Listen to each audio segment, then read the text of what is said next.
ഇതാണ് മൊയ്തുണ്ണി.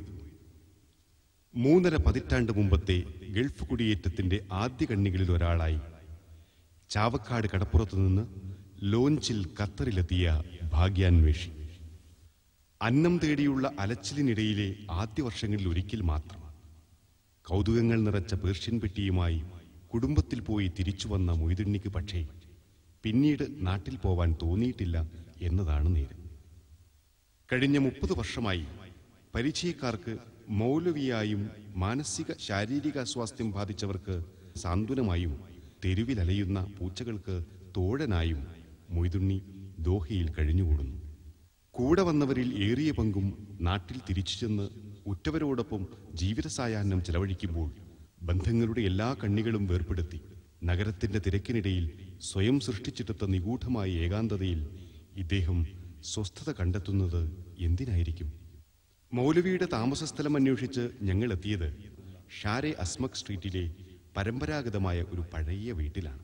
താഴ്ന്ന വരുമാനക്കാരായ 80ഓളം മലയാളികൾ താമസിക്കുന്ന ചെറിയ കോമ്പൗണ്ടിനകത്തെ പച്ചച്ചായം തേച്ച ഈ കൊച്ചുമുറിയാണ് മൗലവി എന്ന മുഹമ്മദുണ്ണിയുടെ താവളം. മറ്റാർക്കും പ്രവേശനമില്ലാത്ത, എയർ കണ്ടീഷനോ ശരിയായ വെളിച്ചമോ ഇല്ലാത്ത പുറമേ നിന്ന് പൂട്ടിയ ഒറ്റമുറി. ഇവിടെ മൗലവിയുടെ ഒരു ദിവസം ആരംഭിക്കുന്നു. രഹസ്യങ്ങൾ നിറച്ച പൊളിത്തീൻ സഞ്ചികളും പിടിച്ചുള്ള ഏകാന്തമായ യാത്ര. ചിലപ്പോൾ മുൻപരിചയക്കാരായ അറബികളോടൊപ്പം വാഹനത്തിൽ, മറ്റു ചിലപ്പോൾ തിരക്കേറിയ സൂക്കുകളിലൂടെ. എവിടേക്ക്, എന്തിന് എന്നത് മൗലവിക്ക് മാത്രമറിയാവുന്ന രഹസ്യം. അപ്പോഴെല്ലാം പൊളിത്തീൻ സഞ്ചികൾ ഭദ്രമായി കൈകളിലുണ്ടാവും. ദിവസം നീളുന്ന അലച്ചിലിനൊടുവിൽ പാതിരാത്രിയിലെ തിരിച്ചുവരവുണ്ടാവും. മറ്റെല്ലാവരും ഉറങ്ങിക്കഴിഞ്ഞാലും കുറെ പൂച്ചകൾ മൗലവിയെ കാത്തിരിക്കുന്നുണ്ടാവും. സഞ്ചികളിൽ അവർക്കായി വല്ലതും കരുതിയേ വരൂ എന്നത് വർഷങ്ങളായുള്ള ശീലമാണ്. വല്ലപ്പോഴെങ്കിലും മൗലവി മനസ്സു തുറക്കുന്നത് വീടിന്റെ നടത്തിപ്പുകാരനായ ഫക്കു ഹാജി എന്ന ഫക്രുദ്ദീൻ ഹാജിയോട് മാത്രം. അന്നന്നത്തെ ഊരുചുറ്റലിന്റെ, കണ്ടുമുട്ടിയ പഴയ പരിചയക്കാരുടെ എല്ലാം ത്രസിപ്പിക്കുന്ന കഥകൾ. ഫക്കു ഹാജി തന്നെ അക്കാര്യം പറയട്ടെ. മാമുണ്ണി എന്ന് പറഞ്ഞ ആളെ റോമായി, മാമുണ്ണി എന്ന് പറഞ്ഞാൽ ആർക്കും അറിയില്ല. മൗലവി എന്ന് പറഞ്ഞ ആളെ മനസ്സിലാവും. മൗലവി എന്ന ആളെല്ലാം അറിയപ്പെടുന്നത്. അതിവിടെ 10-12 കൊല്ലമായിട്ട് താമസിക്കുന്നുണ്ട്. രാവിലെ ഇവിടുന്ന് പോവും.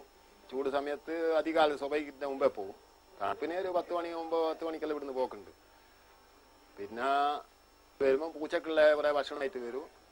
പിന്നെ പിസ്ത, ജ്യൂസ് അതെല്ലാം കൊണ്ടായിട്ട് ചില ഇഷ്ടപ്പെട്ട ആളുകൾക്ക് അല്ലെങ്കിൽ സപ്ലൈ ചെയ്യും. പിന്നെ എനിക്ക് വാടക എന്ന് പറഞ്ഞാൽ വേണ്ടെന്ന് പറഞ്ഞാലും നിർബന്ധിച്ച് കൊണ്ടുത്തരും. അത് ചുരുങ്ങിയ വാടകയെ വാങ്ങുന്നുള്ളൂ. അത് മാസം 1-ാം തീയതി റെഡിക്ക് കൊണ്ടുതരും. തെരുവിലും ചായക്കടയിലും പള്ളിയിലും വെച്ച് പലതവണ ശ്രമിച്ചെങ്കിലും എന്തെങ്കിലും സംസാരിക്കാനോ ക്യാമറയെ അഭിമുഖീകരിക്കാനോ മൗലവി തയ്യാറായില്ല. തന്നെ നാട്ടിലയച്ചു കളയുമെന്ന് ഭയന്നോ എന്തോ ഞങ്ങളെ ശകാരിച്ച് തിരിച്ചയക്കുകയും ചെയ്തു.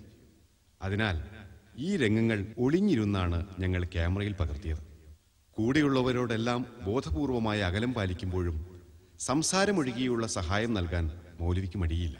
പലരും കട ഉദ്ഘാടനത്തിനും മറ്റും ക്ഷണിക്കാറുണ്ടെന്ന് പരിചയക്കാർ സാക്ഷ്യപ്പെടുത്തുന്നു.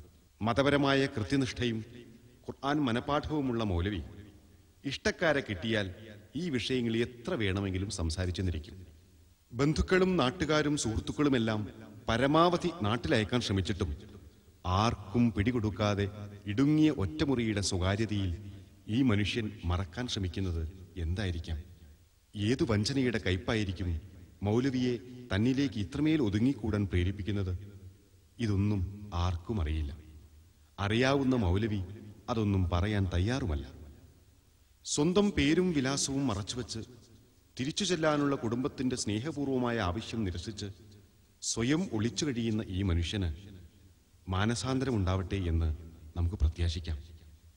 വാർദ്ധക്യത്തിന്റെ അവശതകൾ പിടികൂടുന്നതിന് മുമ്പ് നാട്ടിലേക്ക് തിരിച്ചുപോയി പ്രതീക്ഷയോടെ കഴിയുന്ന തന്റെ ഉറ്റവർക്ക് ആശ്വാസമേകാൻ മൊയ്തുണ്ണിക്ക് കഴിയട്ടെ.